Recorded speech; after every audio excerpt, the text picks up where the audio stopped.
As the first rays of dawn pierce the thick veil of fog enveloping the Thames, the great city awakens with a thunderous roar. Cobblestone streets come alive under the relentless tread of boots and hooves, where horse-drawn carts rumble past soot-blackened warehouses, their wheels grinding against the damp earth. The air hangs heavy with the acrid bite of coal smoke billowing from towering chimneys, mingling with the distant clamor of steam engines that pulse like the heartbeat of this colossal beast called London. In this labyrinth of narrow alleys and grand avenues, the architecture tells tales of transformation. Georgian facades, elegant and symmetrical, stand shoulder to shoulder with hulking factories of brick and iron, their windows glowing with the flicker of gas lamps.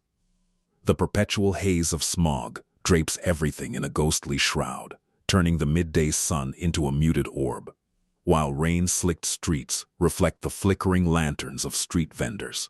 The scents assault the senses, raw sewage spilling from overflowing gutters, the sharp tang of horse manure, and the metallic edge of industry that clings to every breath.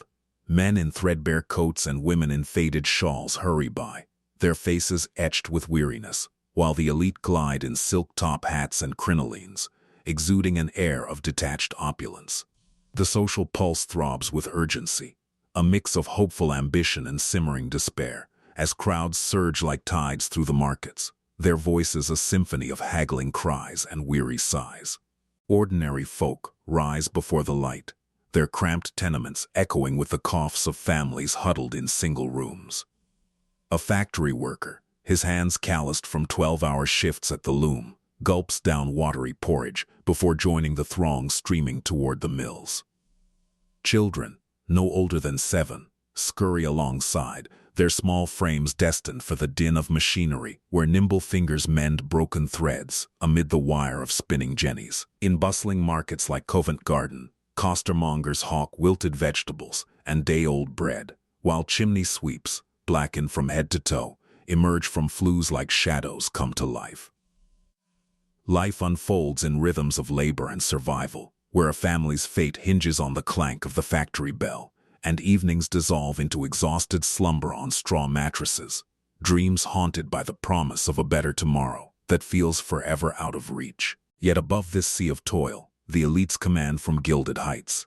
In Westminster's hallowed halls, parliamentarians in powdered wigs debate tariffs and reforms, their decisions rippling through the empire.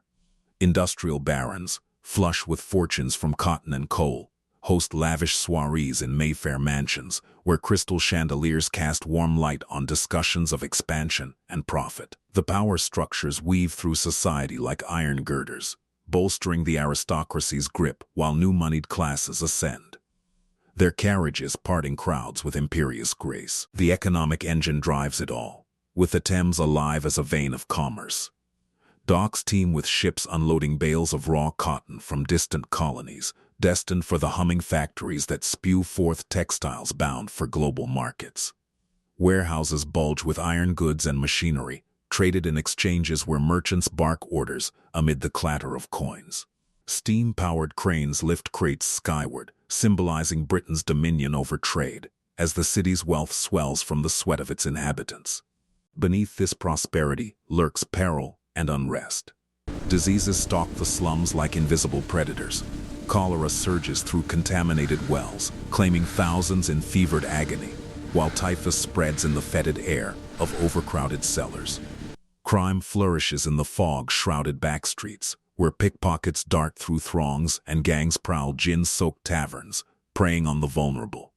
Social fractures deepen, with workers whispering of strikes and riots, their resentment boiling against the unyielding grind that devours youth and health. Whispers of change hover on the horizon, as inventors tinker with grander machines and reformers murmur of cleaner streets and fairer laws, heralding an era where the smoke might clear and humanity reclaim its dignity. In this fleeting moment, as the city exhales into twilight, one senses the fragility of it all, a world of raw energy and profound sorrow, poised to vanish into the mists of progress, leaving echoes of lives forged in fire and forgotten in time.